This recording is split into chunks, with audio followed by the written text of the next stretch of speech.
सतलोक के मालिक कबीर परमात्मा के पाने की आपको विधि बताते हैं। सुन आत्मा चितला के और सतपुरुष से कर ले सगाई, गुरु बिचौला बना के आप जी की सगाई करवा दी इस दास ने सत्य पुरुष से सभी की। और सगाई होगी तो ब्याह भी होगा, और ब्याह होगा तो पति के घर भी जावांगे। और जिनका कितने सगाई ना कुछ सलसलाए नहीं है, वो तो कंवारी हैं, तो वो जाएंगी क्योंकि वो तो यहीं रह जाएंगी, अभी यहीं रहेंगी। हाँ, लेकिन सभी को चाहिए कि अपना इस तरह प्रोसीजर अपनावें, यानी गुरु की शरण में आवे, परमात्मा से संबंध जोड़े, नाता जोड़े।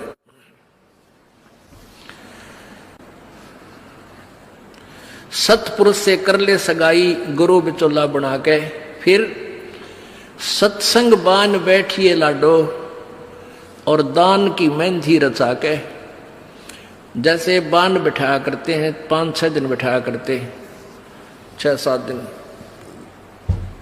तो परमात्मा कहते हैं वहां वो तेल चढ़वाता वो बान नहीं, इस सत्संग रूपी बान में यहां बान बैठो, यहां आओ, ये राम नाम का तेल चढ़ावांगे आपके, और फिर आपका रंग रूप निकल जाएगा, यानी आपके अंदर परिवर्तन आएगा। तो क्या कहते हैं, सत्संग बान बैठिए लाडो और दान की मेहंदी रचा के। ये लाल हाथ करने कोई लाभ नहीं है, इन हाथों की मेहंदी दान है। 2 पैसे अपनी कमाई में 10वां अंश गुरु को दीजिए और जीवन जन्म सफल कर लीजिए। और 5 गहने पैर सुहागन, शील, संतोष, विवेक, दया, आधीनी, विनम्रता, और सतनाम की बिंदी लाके जैसे टिक्की लगाते हैं, कहते हैं तेरा मूल मंत्र ये सतनाम हो, ये सच्चा नाम 2 अक्षर का जिसमें एक ओम और एक तत् है, ये त्रिबिंदी हो, यानी तेरा ये खास सबसे पहले दिखाई दे कि ये सतनाम उपासी है। आत्मा परमात्मा को जब प्यारा लगेगा तो जब स्वीकार करेगा। और फिर क्या कहते हैं, प्रेम की लाली ला कै सुरता क्यों ना पति रिझावे है। ये लाल ओठ करने से कोई लाभ नहीं है, ये तो मूर्खा के काम है। पहले कोई भी ऐसी क्रिया अच्छे घरों की बहन बेटियां नहीं करते थे। इस नकली सी सिनेमा ने, इन टेलीविजनों ने ऐसा भट्ठा बैठा दिया कि सबको एक सत्र पर गली में ला खड़ा किया। गांव घर में ब्याह होता है, पहले कंजरी नाचा करती, हिजड़े नाचा करती, ये वैश्याएं नाचा करती थी। अब बहु अच्छे घरों की बहु बेटियां सरेआम गली में डांस करती हैं, ऐसा बूंदा लाल थोपड़ा करके। तो क्या ये अच्छे कर्म है? ये नहीं करना चाहिए। एक सभ्यता से रहना चाहिए। हम इंसान है, वो तो एक समाज का जो बिगड़ा हुआ रूप होता था वो इस तरह की बकवादें किया करते थे। तो ज्ञानहीनता, मर्यादाहीनता, निर्लज्जता इतनी बढ़ गई समाज में, इसको भी अब सेट करना है। तो कहते हैं प्रेम की लाली ला के, प्यार तो बोला सब बान भाइयां थे, सभी भक्तों से, समाज में वो भी कोई बगैर उपदेशी भी रिश्तेदार है, सबसे मृदु भाषा से प्रयोग करे, मीठा बोला है, प्यारा बोला है, ये तेरी लाली है, ये तेरे होठों की शोभा है। फिर कहते हैं जाप अजप्पा जप के अपना दहेज बना लिए। ओह, ये भक्ति की कमाई जो श्वास उस श्वास से ये अजप्पा जाप कहलाता है। कहते इसका जाप करके तू अपना ये दहेज बना, यानी धन जोड़ ले जो आगे लेकर जाना है, दहेज जो अपने पति के घर लेके जाना है। पहले कुरीति थी कि जो लड़की घना धन लेकर आती थी दहेज का, उसका आदर पूरा परिवार करता था। ऐसे हमारे हम भ्रमित थे, अज्ञानता थी। तो उसी दृष्टिकोण से ये कहा गया है कि जैसे अच्छा ज्यादा दहेज लाने वाली बहु पुत्र वधू अपने ससुराल में आदर सत्कार पाती है, ऐसे ही तू डट के भजन कर, घना दहेज बना ले सत्य अजप्पा जाप का। अजप्पा जाप जप के अपना दहेज बना लिए, अनहद बाजा बाजन लागे फिर खुशी बना लिए। ओह, जैसे लड़की का पता लग गया कि आज ब्याह है, लड़की की का आज विवाह है।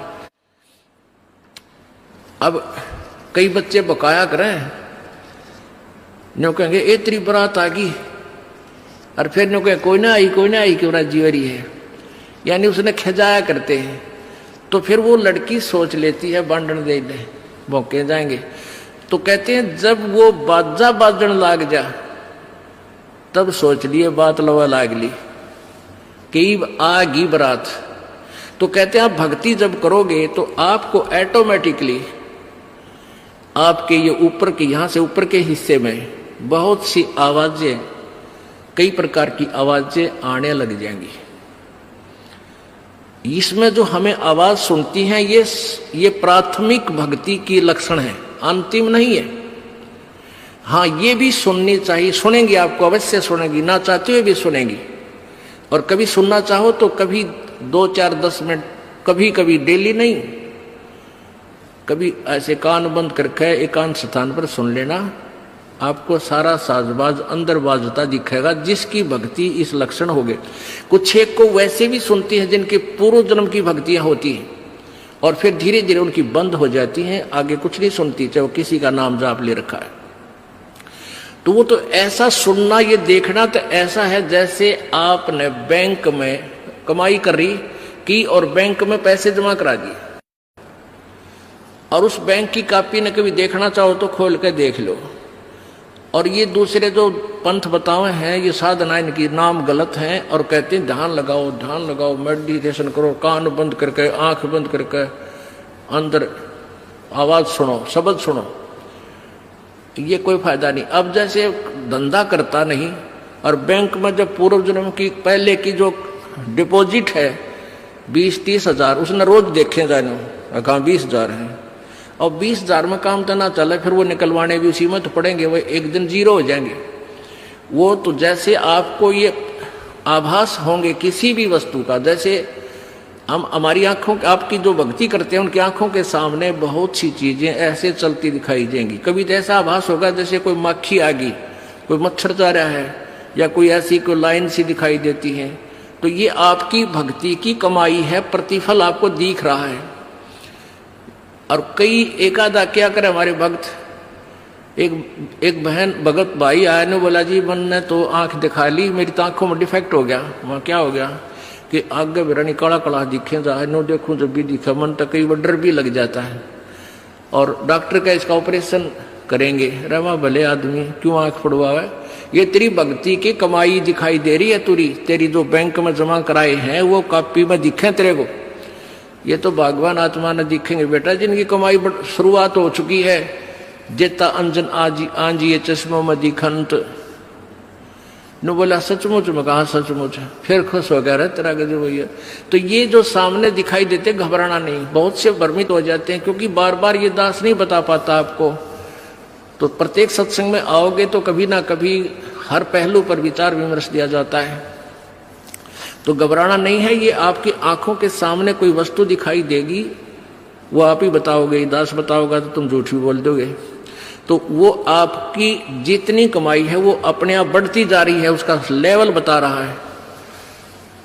तो ऐसे अंदर आवाजें आएंगी, कई प्रकार की आएंगी, और उनमें से एक न्यारी आवाज आएगी,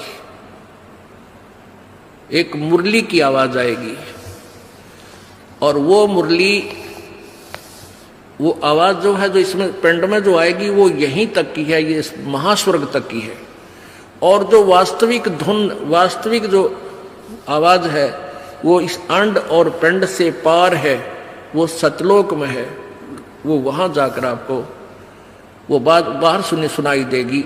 यानी इस शरीर से एक जब आत्मा भक्ति से परिपूर्ण हो जाती है तो इस शरीर से बाहर भी हो जाती है। तो उसको सुनने के लिए ऐसी स्थिति आ जाएगी अपने आप, जैसे आपका शरीर यहाँ बाहर खड़े हो गए, और फिर वो आवाज आपको उस सूक्ष्म शरीर के माध्यम से सीधा कनेक्शन उस सतलोक से हो जाता है। वो परले पार वाली मुरली आवाज, वो धुन, वो झनकार अलग से सुनाई देती है। फिर सेकंड के बाद आप उसी शरीर में होते, आपको पता भी नहीं कि मैं बाहर गया या अंदर ही था। वो बहुत बाद में जाकर बहुत लेटेस्ट स्टेज पे ऐसा होगा, पर ऐसा हो या ना हो, आप जैसे दास बताओ, ये खुराक खाते रहो, रोग कटेगा, ये साधना करते रहो। तो क्या बताया है, जाप अजप्पा जप के अपना दहेज बना लिए, और ये अनहद बाजा बाजन लागे फिर खुशी मना लिए। फिर मान लिए खान तेरी भक्ति चल पड़ी, निकट लागली बात आगे लेने, यानी बरात आगी। आवे बिरहा कबीर लेने, खुश होकर चालिए, और प्रेम की बारिश होने लागे फिर मलमल नहा लिए।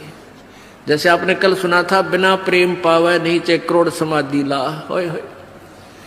जैसे सूरज के आगे बदरा ऐसे कर्म छयारे, प्रेम की पवन करे चित मंजन झलके तेज नयारे। प्रेम की पवन, परमात्मा के प्रति इतना प्यार उमड़ उमड़ का अब आपके हृदय में रह रह के जरा सी बात मालिक की चले आंखें भरे आऊं आपकी, कुछ दिन में ऐसी स्थिति आ जाएगी। तो ये प्रेम की पवन चलेगी। जैसे सूरज के आगे बादल होते हैं तो सूर्य का प्रकाश निष्क्रिय हो जाता है, और जब हवा तेज चलती है बादलों को इधर उधर फेंक देती है तो सूर्य का प्रकाश ज्यों का तो सामने चमक रहा होता है। ऐसे परमात्मा और अपने बीच में, आत्मा के बीच में पाप कर्मों का गरावा यानी बादल छाया हुआ है। इस प्रेम की यानी सब भक्ति जो क्रिया आपकी होंगी, दान करता आदमी को इतनी खुशी होती है उस दिन कोई ठिकाना नहीं। और 10 रुपए चोरी कर ले, आत्मा खुश नहीं हो सकती, चाहे 20 लाख चोरी कर ले। और 10 रुपए, 20 रुपए, 1000 रुपए, 2000 रुपए आप दान करने की चेष्टा करते हो, पहले उमंग भर लेती है, और दान करे पाछो तो न्यारी खुशी होती है। तो ये तो क्या बताते हैं, ऐसे जो सब क्रियाएं आपसे कराई जा रही हैं, इनका उद्देश्य है कि आप में इतनी विनम्रता, इतना प्योर हार्टेड हो जाओ आप कि मालिक के प्रति जरा सी भी चर्चा चला आँखों में पानी आने लग जा, गदगद हो जा। कहते हैं प्रेम की पवन करे चित मंजन फिर झलके तेज नयारे। तो यहाँ क्या बताया है कि प्रेम की बारिश होने लगे फिर मलमल नहा लिए, यानी ये लक्षण बता रहे हैं एक भक्त में रह रहकर ऐसे लक्षण आ जाएंगे। एक बुढ़ा आवे मेरे पास, नाम ले रखा उन्होंने साल भर से। वो कहता है जी मैं नाम जपन लागू, मैं रोने लग जाऊं, मेरा रोना बंद कर दिया। राम तो रोना शुरू करवावा तो बंद करवाना है, ये तेरे भाग जा गिरे भले आदमी, नो कहना शर्म आवे लोग, नो कहीं अच्छा आदमी नाम लेने लगे तो माई लोग की सुनेगा तुम्हारी सुनेगा, नो बता। तो इसे ओपन कर्मी प्राणी है, बुढ़ा आदमी 65 साल का होगा, भगवान का नाम मिल गया, पिछले संस्कार से ही होता सारा कुछ। और ईब नो कह नाम लेने लागू मैं तो रोने लग जाऊं। अरे तेरा गजीब भगवान ये सब ने देसा रोना हमारे भगता ने, आँखें पानी आवे, मालिक की चर्चा हो, ना द्वेष हो, ना राग उठे, ना कोई चोरी करने जी करे, ना कोई जारी करने जी करे, ना बुराई मन में आवे, ये ऐसा जो धुन लग जा। फिर कहते हैं सार शब्द का सुरमा गा लिए जब पति न भावे। सार शब्द यानी जो असली मंत्र आपको दिया जाएगा वो सुरमे जैसा होगा, वो एक न्यारी आपकी जो है ना पहचान बनेगी, उस पर न्यारी जो है ना अलग से आपकी एक और सुंदरता बनेगी, यानी परमात्मा को आप और उस मंत्र सहित और अच्छे लगोगे जिनके पास ये तीनों मंत्र होंगे। कहने का भाव ये, आदिन्नी की मांग बरा ले तो चलिए नाड़ झुका के, विनम्रता, अभिमान खत्म हो, विनम्रता आवे, और सबके साथ प्यार से बोले, आकड़ नहीं पाड़े, ये लक्षण हो जाने चाहिए आपके अंदर। आदिन्नी की मांग बरा ले, ये जो मांग आप सिंदूर डालते हैं ये आदिन्नी तेरी मांग है, और चलिए नाड़ झुका के, यानी नम्रता से रहना, नाड़ झुका के चलना, नम्रता से पेश आना। और संत समागम बरात तन ले जावेगा ब्याह के। अब ये सत्संग रूपी बारात है, आत्मा को यहीं से श्रृंगारा जाता है, यहीं से इसको तैयार किया जाता है, ज्ञान सुनाया जाता है।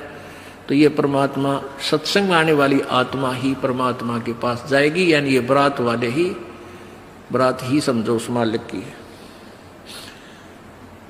संत समागम बरात तेरी तन ले जावेगा ब्याह के, सुरत नृत है डोली तेरी। सुरत और नृत ये आत्मा इनके साथ चलेगी, और बैठ सुन शिखर में जाकर यानी सतलोक में जाकर बैठ गया। और मकर तार का खेल कांगना अलल ध्यान दचा के। अब कांगना खेलते हैं ना, जैसे यहाँ एक मोटा बांध जा, दूसरा मोटा बांध जा रहे नाला और कई गांठ ला जाए, फिर नो कहेंगे वो देवर खोल लेगा इसने, कांगना खेल लेंगे ना खुल जा उपरण के फंड होया करना लंबा चौड़ा सिस्टम। तो परमात्मा कहते हैं अब मकर तार का खेल कांगना, छूट ना जा आते हैं, छूट गया वो हार जाएगा। तो उस मकर तार का ऊपर से जब आत्मा यहां से चलेगी, परमात्मा कई तरीके से इसको कहीं किसी स्थान पर किस तरीके से आपने जाना है, तो आप कभी एक आध बार कभी ध्यान वैसे ही कुदरती लग जाता है, बैठ जाते हैं, कभी आंखें खुली है तो भी बंद हो जाती हैं। और कई बार ऐसा होगा कि एक मकड़ी के तार जैसा आपको लंबा स्ट्रेट बहुत, उसका कोई और छोर आप नहीं देख सकोगे, ऐसा तार सा नजर आएगा, उसको मकर तार कहते हैं। उसके साथ लग के आत्मा जैसे मकड़ी उस तार को पकड़कर ऊपर चढ़ जाती है, ऐसे वो मकर तार का आपको दिखाई देगा जब चलेगी यहां से आत्मा संसार छोड़ के, तो एक मकर तार का मार्ग आपको मिलेगा, उसके साथ चलना, उसको छोड़ना नहीं तो उधर नहीं जाना, नहीं तो मार खा जाएगी। तो ऐसे ही वो कांगड़ा खेलते हैं, जब दोनों और दाव लगा देते हैं, तू खोल गया तो तू हार गया, हारगी। तो ऐसे अपने अपनी जबरदस्ती से उसको पकड़ लेना है, उस मकर तार के, उस मकर तार को, मकर तार माने मकड़ी का तार।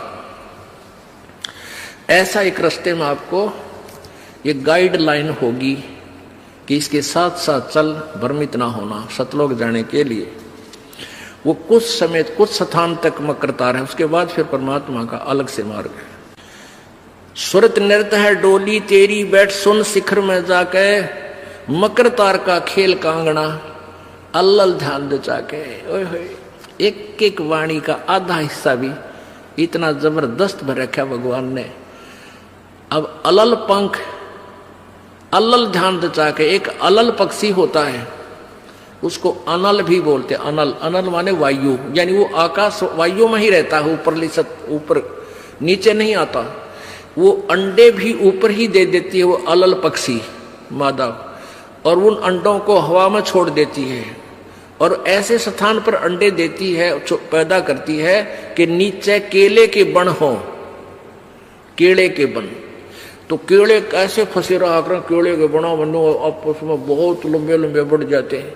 तो वहां आकाश से वो अलल पक्षी बहुत लंबा चौड़ा होता है, वो कम से कम भी सैकड़ों फुट लंबा और 50 फुट की चौड़ाई होती है। इतने बड़े बड़े पर होते हैं उसके, बहुत जबरदस्त लोहे के तौ की तरह, और पंजे होते हैं जैसे नो चमटिया की तरह, खुर जैसे बहुत जबरदस्त नाकुले, बहुत मजबूत, और 4 पैर होते हैं उसके, पक्षी होता। तो वहां से अंडे छोड़ देती है भगवान हवाला है। अंडे नीचे आते हैं हवा की घर्षण से, वो परवरिश को यानी वो पक जाते हैं, और केले के अच्छे भारा भारा अंडे होते हैं, वो 2-2 दड़ी के, और ऊपर तो 1-1 दड़ी के, 5-5 किलो के, और ऊपर तो आते ही वो केलों के पत्तों पर आकर गिरते हैं। उन केलों को तोड़ते हुए सपीटते नीचे आते हैं। तो केलों पर गिरने से, उन केले पर गिरने से, उन पेड़ों पर, तो उसकी स्पीड कम हो जाती है, और तो केले को तोड़ता हुआ वो आसानी से आकर नीचे पड़ता है, और पड़ के फूट जाता है, उसमें से बच्चा निकल जाता है। वो बच्चा वहां फिर उस वन में घूमता है, फिरता है, चारा चरता है, और फिर कुछ दिनों में वो उड़ने लग जाता है, यानी परिपक्व हो जाता है, वो प्रफुल्लित हो जाता है, और वो उड़ कर देखता है, काफी दूर तक उड़ता है, फिर वापस आ जाता है, 1-2 साल तक वही रहता उस वन में। उन पक्षियों के साथ भी घूमता, अपने मित्रों के साथ जो दूसरे पक्षी होते हैं, अन्य जीव जंतुओं के साथ भी घूमता है, लेकिन उनमें उसकी मित्रता नहीं रहती है, क्योंकि उसको पता होता है कि मेरे माता पिता ऊपर हैं, यहां नहीं है। पुण्यात्मा, ये बहुत ही उत्तम ज्ञान है और छुपा हुआ ज्ञान था, ये तत्व ज्ञान है। इसको समझाने के लिए बहुत से उदाहरण आपके समक्ष पेश करने पड़ते हैं ताकि आत्मा अपने परमात्मा की तरफ आकर्षित हो जाए। आपने कैसे रहना इस संसार में, ये अलल पंखी के अलल पक्षी के बच्चों की तरह। अब वो यहाँ आए, यहाँ आसपास उस वन में पक्षी पशुओं के साथ रह रहे हैं, लेकिन उन एक पल भी वहां जाने को नहीं बोलते कि एक बार हम उड़न जोगे हो जावा, उसी दिन भाग जावांगे यहाँ से, हम जवान हो जावें तो उसी समय चल पड़ेंगे। तो जब वो युवा हो जाते हैं और खूब उड़ने योग्य हो जाते हैं तो चलते समय कहते हैं 5 हाथियों को वो पक्षी अलल पक्षी ऐसे लटका, क्योंकि उन केड़ों के वन में हाथी के भी झुंड के झुंड होते हैं, वहां होते थे पहले समय में, मतलब बने ना रहे, तो वहां झुंड के झुंड हाथी होते हैं, नो एक दूसरे के सट कर चला कर सैकड़ों की संख्या में कई झुंड, तो वो अलल पक्षी उनके ऊपर झपट्टा मारता है और उसके इतने तेज वो होते हैं 1.5 फुट के पंजे, और उनको ऐसे फंसा लेता है चारों हाथियों के, 4 हाथियों में, 5 और 5वें ने नोक मुंह के साथ, कहते 5 हाथियों को उठाकर वो अलल पक्षी आकाश में चला जाता है अपने माता पिता के पास, और फिर उनका आहार लेकर जाता है, वो आहार उससे उनसे करते हैं। तो अब आप यहाँ आए हो अलल पक्षी की तरह ध्यान रहे, एक पल भी वो पक्षी का बच्चा अपने माता पिता को नहीं भूलता कि मैं यहाँ का नहीं हूँ, मेरे तो ऊपर है माता पिता, और जब मैं यहाँ से जब जाने जोगा हो जाऊंगा 1 मिनट में चल पड़ूंगा। तो आप उस अलल पक्षी के बच्चे की तरह यहाँ अब तैयार हो, अच्छी खुराक खाओ राम नाम की और मजबूत हो जाओ, और चलते समय इस राम नाम की कमाई लेकर ऊपर चलेंगे। अब कहते हैं अलल ध्यान जचा के वो पक्षी का बच्चा एक पल भी वो यहाँ रह ही नहीं सकता, उसको ये पता होता है, कॉमन सेंस होती है कुदरती कि मेरे माता पिता वहां है, जिस दिन मैं यहाँ से जाने योग्य हो जाऊंगा एक पल नहीं रहूं यहाँ पर। तो ऐसे आपने ये हर दिन उस सतलोक में जाने का अलल पक्षी की तरह यो ध्यान लगा कर वो जचा कर रखनी है, इसको भूल नहीं पड़ने देना। मकर तार का खेल कांगना अलल ध्यान जचा के, और बैठ विश्वास सेज बिछा के, जो शब्द छैल आवे है। पुण्यात्मा कह कबीर सुनो भी साधो, मैं तो हूं विश्वास में, जो क्रिया जो साधना आपको बताई जाती है वो साधना वो है जो सब सदग्रंथों में प्रमाणित है, और वो है जिन महापुरुषों ने परमात्मा पाया उन्होंने भी यही क्रियाएं की। तो आप एक विश्वास रूपी सेज पे, जैसे दुल्हन होती है अपने पति के इंतजार में वो बैठ जाती है, तो ऐसे ही कहते तू अपना विश्वास रूपी सेज बिछा के इंतजार कर उस परम पिता के आने की।